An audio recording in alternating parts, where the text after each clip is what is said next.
Pueblo mío, ¿qué te he hecho? ¿En qué te he molestado? Respóndeme. Es un hecho que yo te saqué de la tierra de Egipto, que te libré de la casa de servidumbre y que delante de ti envié a Moisés, a Aarón y a María. Tú, Israel, preguntas, ¿con qué me presentaré ante el Señor? ¿Cómo adoraré al Dios Altísimo? ¿Debo presentarme ante Él con holocaustos o con becerros de un año? ¿Le agradará al Señor recibir millares de carneros o 10,000 ríos de aceite? ¿Debo darle mi primogénito a cambio de mi rebelión?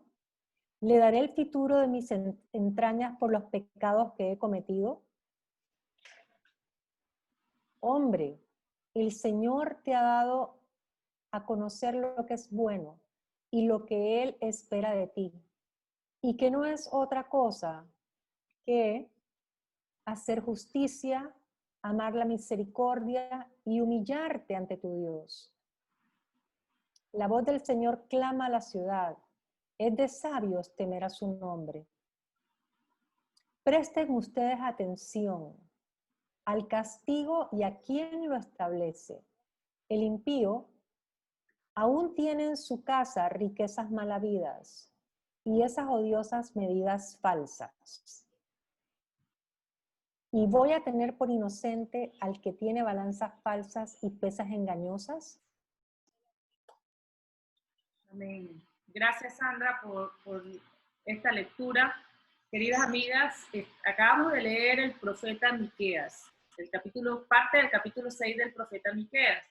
Miqueas fue uno de los profetas que están registrados en el Antiguo Testamento y él ejerció su ministerio en el siglo VIII antes de Jesucristo, a la par de otros profetas como Isaías, Oseas y Amós.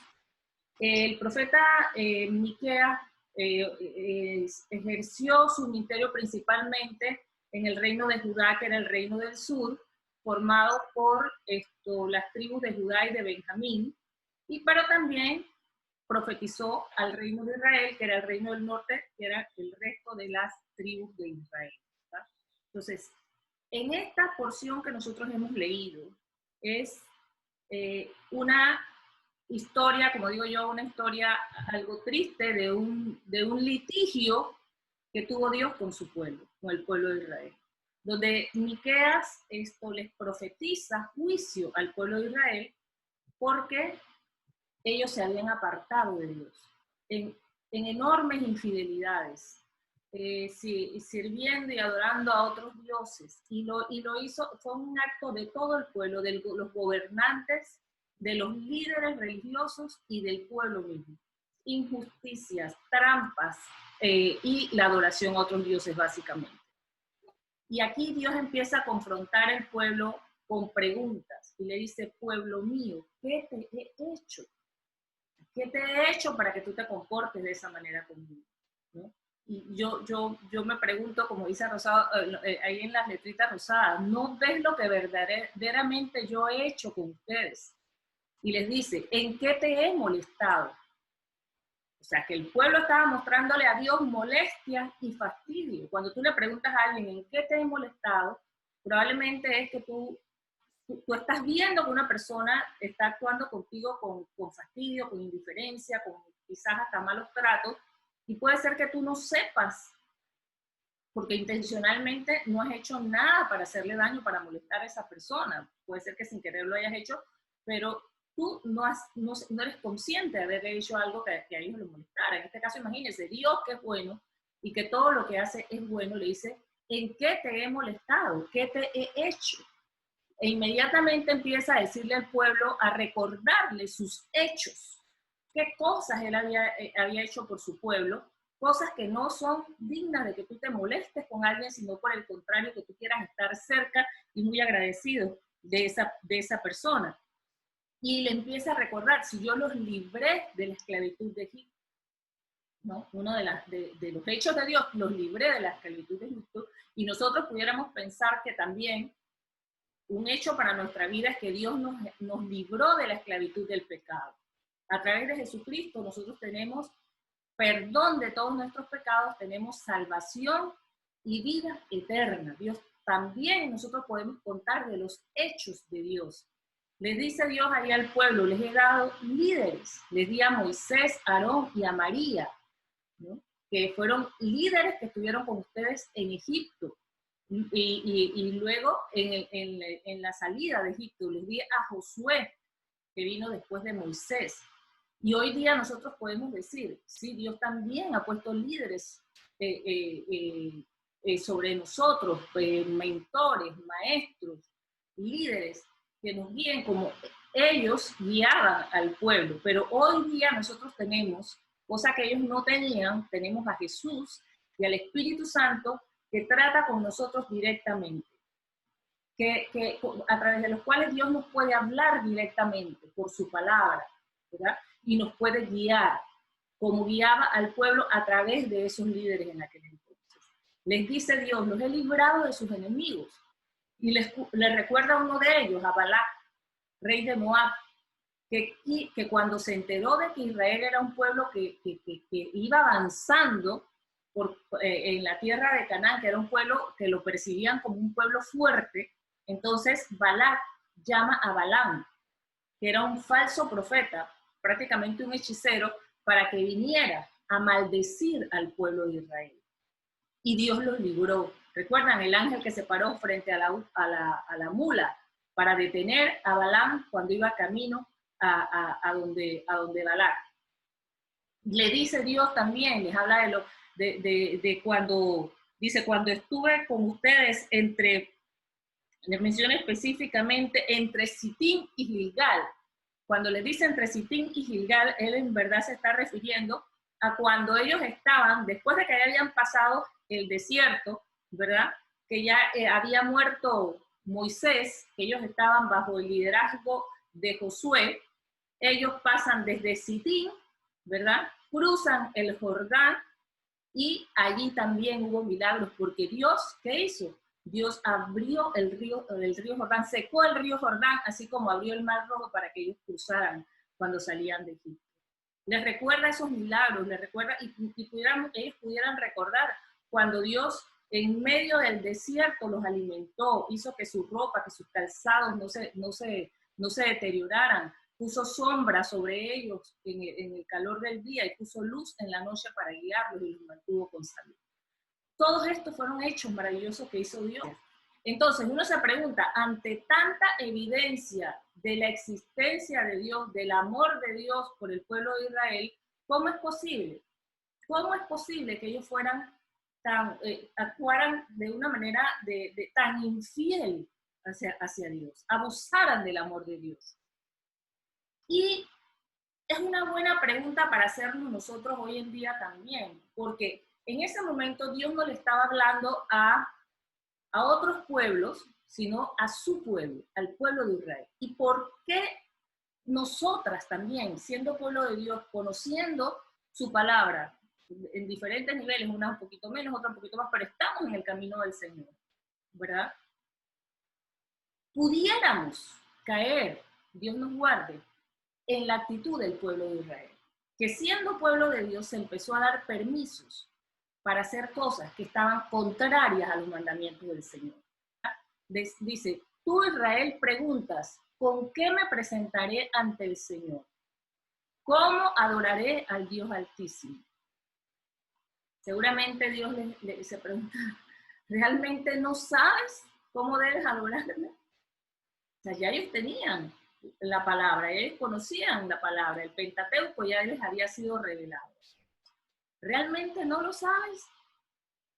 Hoy día nosotros podemos pensar que probablemente con un corazón sincero nosotras queremos adorar a Dios, pero quizás algunas no sabemos cómo Dios quiere ser adorado. Y lo estamos haciendo de buena fe, lo estamos haciendo con amor, pero no lo estamos haciendo como Dios quiere, con la adoración que es agradable delante de Dios, la adoración que es aceptable delante de Dios, y por eso estamos aquí nosotros hoy, para aprender cómo Dios quiere que lo adoremos. Y el pueblo también decía, la otra pregunta es, ¿debo darle mi primogénito a cambio de mi rebelión?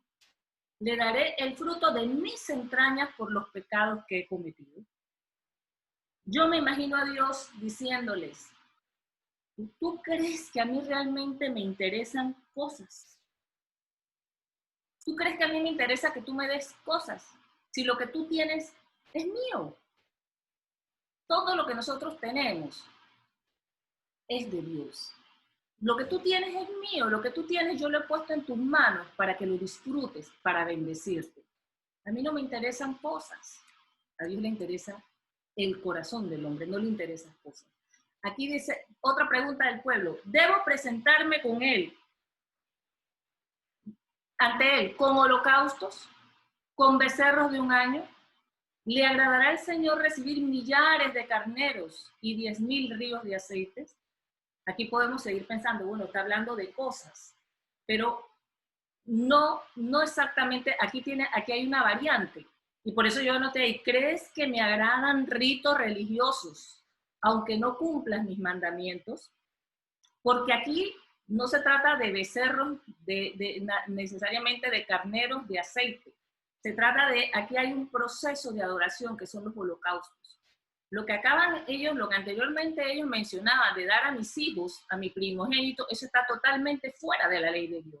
Pero dentro de la ley, dentro de lo que el Señor les había enseñado a ellos, sí estaban los holocaustos.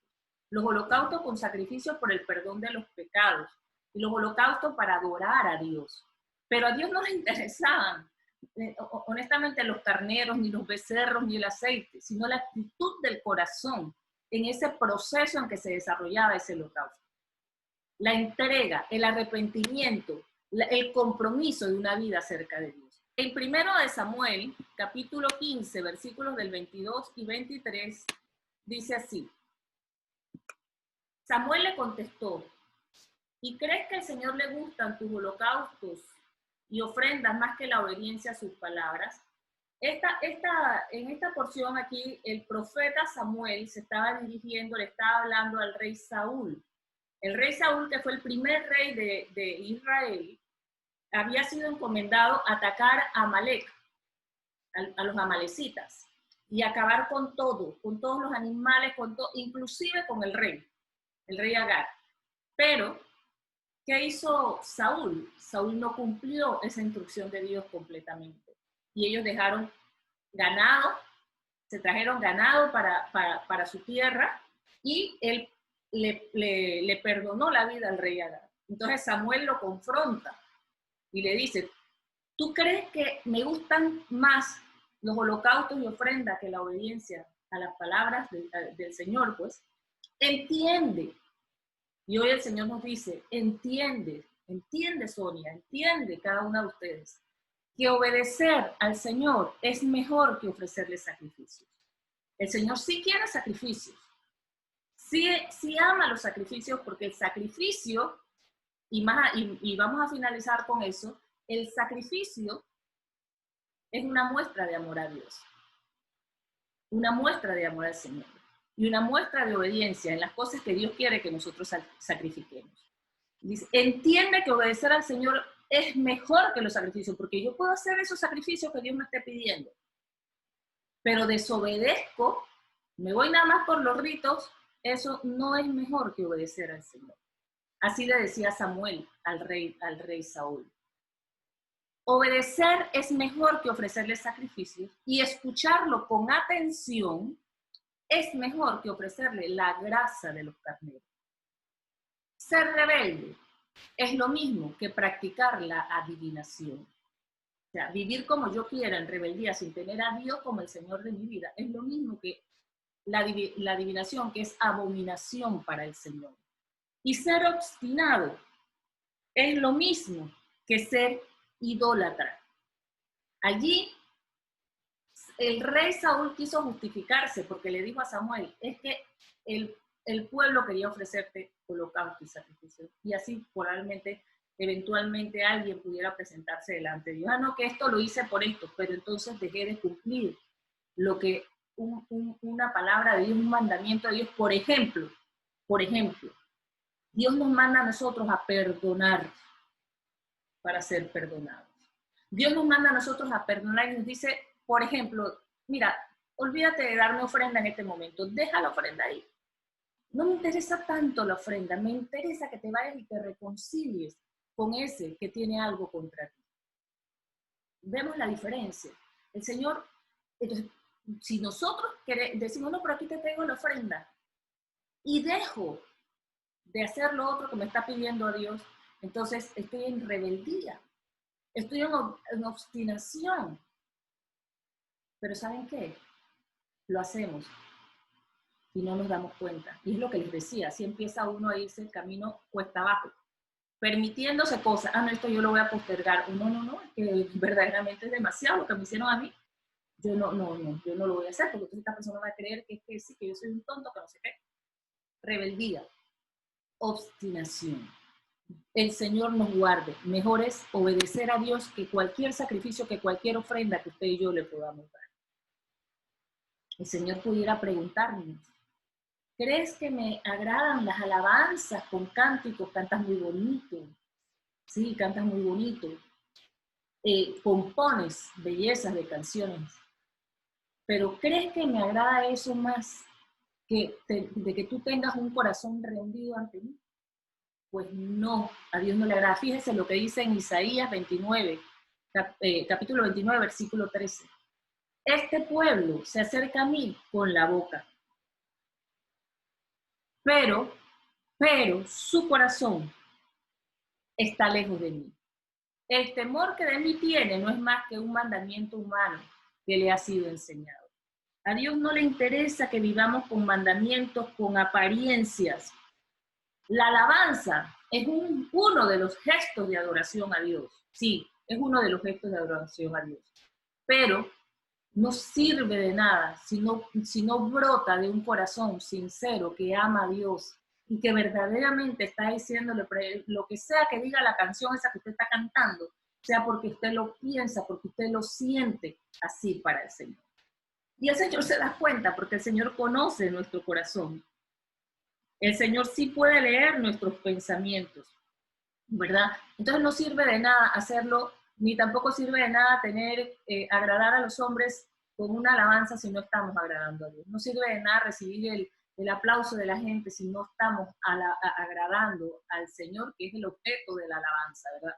Entonces, después de todas estas preguntas, el Señor termina diciéndole al pueblo que no es otra cosa, que lo que yo te he dicho no es otra cosa que hacer justicia, amar misericordia y humillarte ante tu Dios. Miren lo que dice aquí, en Jeremías 9, 23, 24. Así ha dicho el Señor. No debe el sabio vanagloriarse por ser sabio, ni jactarse el valiente por ser valiente, ni presumir el rico por ser rico. Quien se quiera vanagloriar, que se vanaglorie de entenderme y conocerme. Pongan atención a esas dos palabras, entenderme y conocerme. Porque yo soy el Dios, yo soy el Señor, que hago misericordia, imparto justicia y hago valer el derecho en la tierra. Porque estas cosas me complacen. Nosotros debemos entender que Dios, así como es justo, Dios hace justicia, Dios también es misericordioso. Cuando dice entenderme y conocerme, es que no creas que yo soy un Dios de juicio, castigo, nada más. Ni tampoco creas que yo soy un Dios tan misericordioso que te voy a dejar que tú hagas todo lo que tú quieras y te voy a premiar como si fueras un hijo obediente. No. Dios es un Dios de justicia. La justicia, ahorita vamos a ver en detalle, pero si la justicia y la misericordia, que son cualidades de Dios, con la justicia el Señor puede impartir juicio, como estaba impartiendo aquí al pueblo de Israel a través de Miqueas. Si Dios fuera solamente un Dios de justicia, ya todos nosotros estuviéramos destruidos. Ya el Señor nos hubiera acabado porque somos infieles. Pero la misericordia es la alternativa de Dios para nosotros. Porque si nosotros, a pesar de haber pecado, a pesar de haber fallado al Señor, vamos donde Dios arrepentidos, buscando su misericordia a través de Jesucristo, el Señor perdona, el Señor restaura, el Señor nos bendice, nos cubre, nos guarda. Entonces vamos a ver estos tres aspectos que Dios nos pide a nosotros. Hacer justicia, amar misericordia y humillarnos ante Él. Hacer justicia. ¿Qué es hacer justicia? Hacer justicia es hacer lo correcto. ¿Según qué? Como decía Sandra hace un momento cuando hablaba de adorar. No según mi justicia. Dice la palabra de Dios que nuestra justicia es como trapos de inmundicia. La justicia debe ejecutarse de acuerdo a lo que dice la palabra del Señor. La justicia debe ejecutarse a lo que dice la ley, a lo que dicen las normas, aún las normas organizacionales donde uno está, ¿verdad? Las normas para convivir, para la buena convivencia. Hacer justicia es hacer lo correcto. Y Dios es un Dios que mire lo que dice acerca de lo justo. Dice, dichoso el hombre que honra al Señor, esto está en el Salmo 112, versículos del 1 al 4, y se deleita obedeciendo sus mandamientos. Sus hijos tendrán poder en la tierra y serán bendecidos, ¿por qué? Por su rectitud. Su casa rebosará de bienestar y de riquezas, y su justicia permanecerá para siempre. Para los justos la luz brilla en las tinieblas. Dios es bueno, justo y compasivo. O sea, el Señor no nos va a pagar a nosotros mal si nosotros estamos viviendo con un corazón sincero delante de Él y cumpliendo y siendo justos, aplicando justicia, lo correcto. Mire que Él dice allí, voy a tener por inocente al que tiene balanzas falsas y pesas engañosas. Lo acabamos de leer en Miqueas. ¿Usted cree que alguien que le está robando a su prójimo con pesas falsas y balanzas engañosas, yo lo voy a tener por inocente, como que si no hubiera hecho nada, yo no voy a mirar para allá? No. Él está sembrando mal, él va a cosechar mal. Esa es la justicia de Dios. Pero si esa persona viene delante de Dios arrepentido, entonces se aplica la misericordia de Dios. Pero miren qué bendiciones. Dios quiere que nosotros, que nuestra casa rebose de bienestar, que tengamos riqueza, que nuestra casa, la justicia a favor nuestro permanezca para siempre. Entonces nosotros debemos ser rectos, como dice allí, porque seremos bendecidos por la rectitud.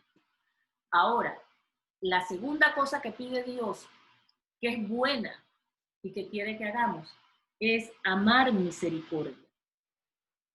El Señor nos hizo a nosotros a su imagen y semejanza, y miren lo que dice allí en Salmo 103, que es una belleza, versículos del 8 al 14. El Señor es misericordioso y clemente, es lento para la ira y grande en misericordia. No nos ha tratado como merece nuestra maldad. Tan alta como los cielos, sobre la tierra es su misericordia con los que le honran. El Señor se compadece de los que le honran con la misma compasión del Padre por sus hijos, pues Él sabe de qué estamos hechos, que estamos hechos del polvo de nuestros hijos. Para aquellos que estamos de buena fe, siguiendo al Señor, aunque nos equivoquemos, sabemos que podemos entrar confiadamente al trono de la gracia y alcanzar misericordia, la misericordia de Dios y su gracia para el oportuno socorro.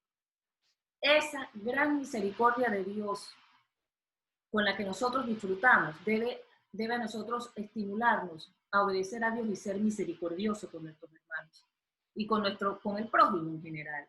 Pero ¿qué es lo que pasa? ¿Cuánto necesitamos nosotros al Señor? Porque nuestra naturaleza, hemos hablado de la justicia y hemos hablado de la misericordia. ¿Qué es lo que nuestra naturaleza nos empuja? En cuanto a la justicia, hacer justicia con los demás, pero hacer justicia en el sentido de juicio. Ven acá, este se merece esto y esto y esto y esto porque me hizo esto y esto y esto. Aplicar esa justicia y que a nosotros, que con nosotros sean justos, cuando nosotros hemos sido afectados, que se aplique la justicia a favor nuestro, ¿verdad? Pero Dios lo que quiere es que nosotros hagamos lo correcto con todo el mundo, aunque el resto del mundo se porte mal, que nosotros hagamos lo correcto. que nosotros cumplamos la palabra de Dios, amemos a nuestro prójimo, perdonemos a nuestro prójimo, ¿verdad? Consolemos, que seamos de bendición para nuestro prójimo. Si tenemos que darle a alguien que tiene necesidad, que nosotros lo hagamos, hagamos justicia y que tengamos misericordia. Pero nosotros queremos que de nosotros, la naturaleza nuestra quiere que de nosotros, con nosotros tenga misericordia. Le metí la pata con alguien, le hice algo malo, yo voy a que esta persona arreglar las cosas y yo quiero que esa persona tenga misericordia conmigo. Pero nosotros no necesariamente somos misericordiosos con los demás. Y fíjese que estas dos cosas que Dios nos pide, que dice que es buena, es porque es bueno para todos que seamos justos los unos con los otros, que hagamos las cosas correctamente, que no le robemos a nadie, que no hagamos nada incorrecto con nadie. Eso es bueno para nosotros, es bueno para nosotros. Es un acto de adoración a Dios, pero no es la justicia para Dios, es la justicia para nuestro prójimo. Y lo mismo la misericordia, es un acto de adoración a Dios, pero no es que yo voy a tener misericordia con Dios. ¿Con quién tengo misericordia? Con nuestros semejantes. Son dos actos de adoración a Dios que son buenos y que tienen un foco que es las otras personas, nuestros hermanos, nuestro prójimo. Y al hacer eso estamos adorando al Señor. La tercera cosa que Dios nos pide sí es directamente hacia Él, que es humillarnos ante Dios. El humillarnos sí es ante Dios. Y quiero hacer una aclaración si hubiera algo de confusión, porque a veces nos enredamos entre lo que es humillarnos y lo que es ser humildes. Humillarnos es una actitud de humildad, sí. Para humillarse delante de Dios necesitamos un corazón humilde. Reconocer quién es Dios y quién soy yo. Pero humillarnos es solo ante Dios. Nosotros debemos ser humildes con todo el mundo, con todos nuestros semejantes que son exactamente iguales a nosotros delante de Dios. Soy humilde con la persona de la cual yo no puedo recibir nada a cambio, que no me puede favorecer con nada. Soy humilde con mis superiores jerárquicos en la organización, con el resto del mundo, con todo el mundo. Yo debo actuar con humildad de corazón, sin soberbia, sin creerme más que nadie y sin creerme menos que nadie también. El Señor dice que no debemos tener más alto concepto de nosotros que el que debemos tener. Yo debo tener un concepto de que soy hija de Dios, criatura de Dios e hija de Dios, y que valgo exactamente lo mismo que cualquier otro ser humano, no importa la posición que tenga la persona, si tiene una posición jerárquica mayor que yo, si tiene una posición menor que yo, si es líder mío, si no es líder mío, si yo lo lidero o no. ¿Me explico? La humildad es algo que también nosotros debemos tener y es un fruto de nuestra relación con Dios y es algo que Jesús nos mandó a decir. Jesús dijo, aprended de mí que soy manso y humilde de corazón y hallaréis descanso para vuestras almas. La humildad nos ayuda a ser obedientes a Dios. Pero el Señor nos está pidiendo otra cosa, y es humillarme delante de Dios. Reconocer, Señor, tú eres Dios.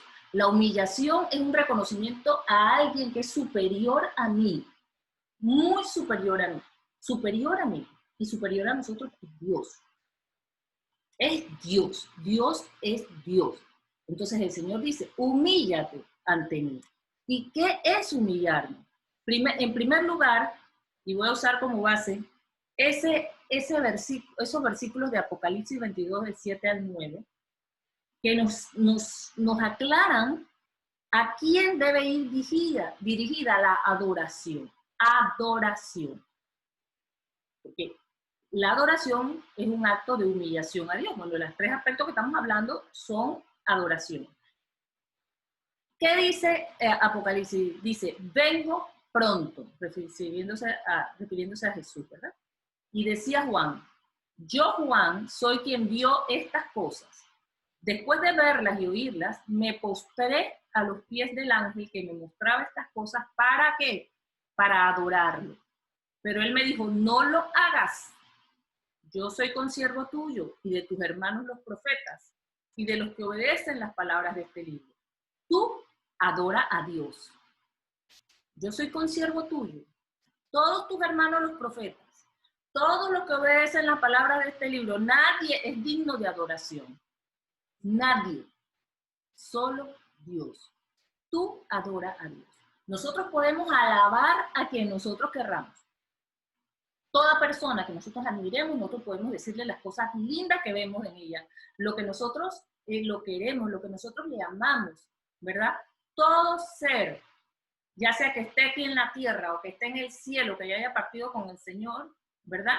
Puede ser objeto de nuestra alabanza. Decir, oye, pero qué bien. Por ejemplo, yo, a alguien que yo admiro muchísimo de la palabra de Dios es a Juan el Bautista.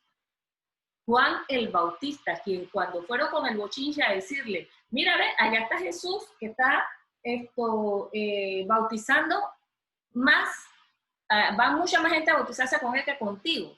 ¿Qué decía Juan? Está bien, es necesario que él crezca y que yo mengue. Juan fue un siervo de Dios, Juan el Bautista, no este Juan el Bautista, que fue capaz, o sea, arriesgó hasta morir por su fidelidad a Dios. Y yo puedo decir, oye, yo admiro a Juan el Bautista. ¡Qué bendición!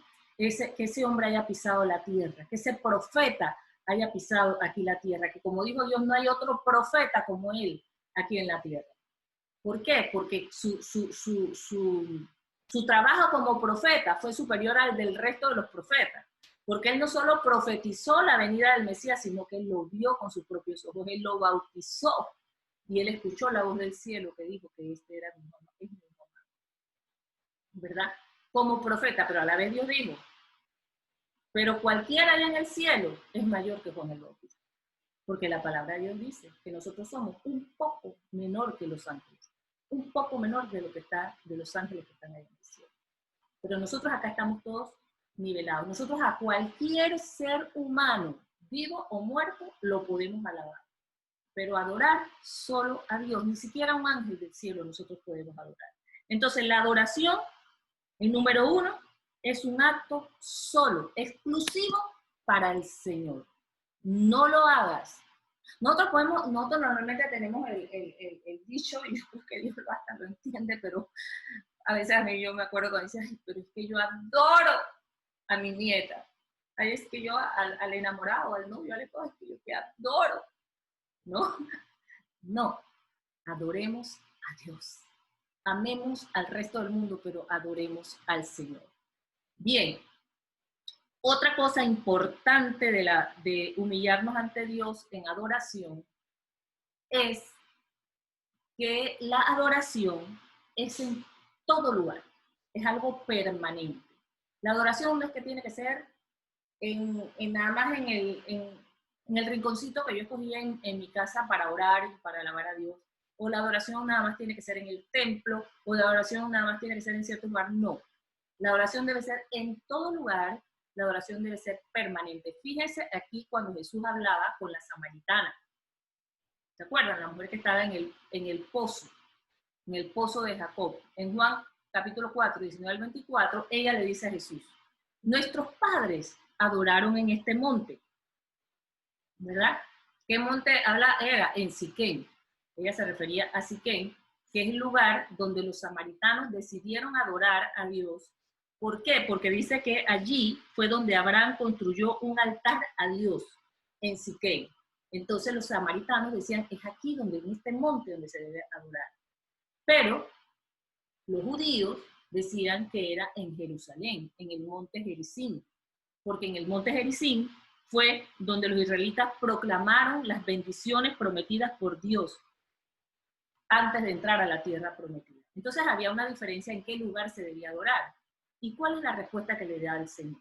Créeme, mujer, que viene la hora cuando ni en este monte ni en Jerusalén adorarán ustedes al Padre.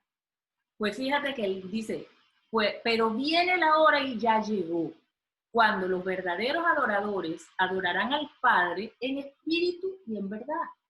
Donde está tu espíritu, donde estás tú, donde está tu cuerpo, tu cuerpo, tu alma, tu espíritu. Allí tú puedes adorar a Dios donde quiera que tú estés. Porque también el Padre busca que lo adoren tales adoradores. Dios es espíritu. Y es necesario que los que lo adoren en espíritu y en verdad. Hay gente religiosa y sobre todo allá en Medio Oriente, los musulmanes se van a la mezquita tal a hacer un acto de adoración especiales o se arrodillan mirando hacia un lugar en especial para adorar. Esa es su creencia, esa es su fe. Pero no, Jesús ya dijo, no, en cualquier lugar tú puedes adorar. Lo importante, y es el siguiente punto de la adoración que quiero resaltar, es que la adoración es en nuestro espíritu. Es nuestro espíritu. Ya le digo, tú puedes alabar a Dios con canto, tú puedes alabar a Dios con danza, tú puedes alabar a Dios, sí, con palabras, pero adorar es un acto del espíritu. Porque Dios es espíritu. Y los que le adoran, dice que es necesario que le adoren en espíritu y en verdad. Entonces, ¿qué resulta? Que cuando Adán y Eva pecaron en el paraíso, se rompió su comunión con Dios. Nosotros somos espíritu, alma y cuerpo. El espíritu que estaba conectado con Dios se separó. Y ahí vino la muerte espiritual. Entonces, cuando nosotros aceptamos a Jesús, el sacrificio de Jesús, aceptamos a Dios como el Señor de nuestra vida, Jesús como nuestro Salvador, aceptamos el perdón de todos nuestros pecados y dedicamos nuestra vida a Él, ¿verdad? El Espíritu Santo viene a morar con nosotros y volvemos a tener esa comunión espiritual con Dios, esa vida espiritual. Volvemos a estar unidos al Señor en espíritu. Y es desde nuestro espíritu que nosotros podemos entonces adorar y debemos adorar a Dios porque tales adoradores busca el Padre que le adore. Podemos alabar a Dios de múltiples maneras. Pero la adoración es espiritual. Esa humillación delante de Dios es espiritual. Y fíjense lo que dice aquí. Esto es lo que le hablaba cuando decía al comienzo que Dios sí quiere sacrificios. Me refería a esto. Esta es la adoración que se expresa en obediencia. La adoración se expresa en obediencia a Dios. Es un sacrificio por amor y gratitud y confianza en Dios.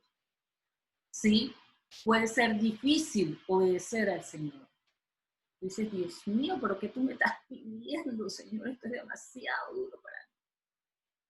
Pero tú quieres adorar a Dios, hazlo.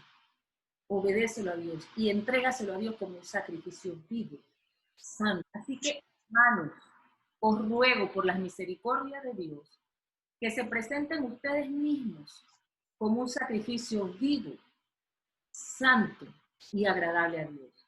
Así es como se debe de adorar a Dios. En nuestra vida, hoy, no se requieren sacrificios para el perdón de pecados como en la época de Miqueas. No. Porque el sacrificio que hizo Jesús derramando su sangre fue suficiente para el perdón de nuestros pecados pasados, presentes y futuros. No se requiere sacrificio para el perdón de los pecados. Pero hoy sí se requieren sacrificios, ahí está. Sí se requieren sacrificios de adoración, de obediencia como un acto de adoración a Dios. Pero no son sacrificios con sangre. No son sacrificios con muerte, porque los sacrificios de sangre son muerte. El sacrificio de hoy es vivo, como dice allí. Es un sacrificio con nuestras vidas rendidas al Señor. Aleluya. No necesitamos sacrificios con sangre para el perdón de nuestros pecados, porque ya Jesús derramó su sangre. No necesitamos sacrificio con sangre para adorar a Dios. Necesitamos sacrificios con vida. Rendirnos al Señor. Entregar nuestra vida a Dios. Porque ¿saben qué?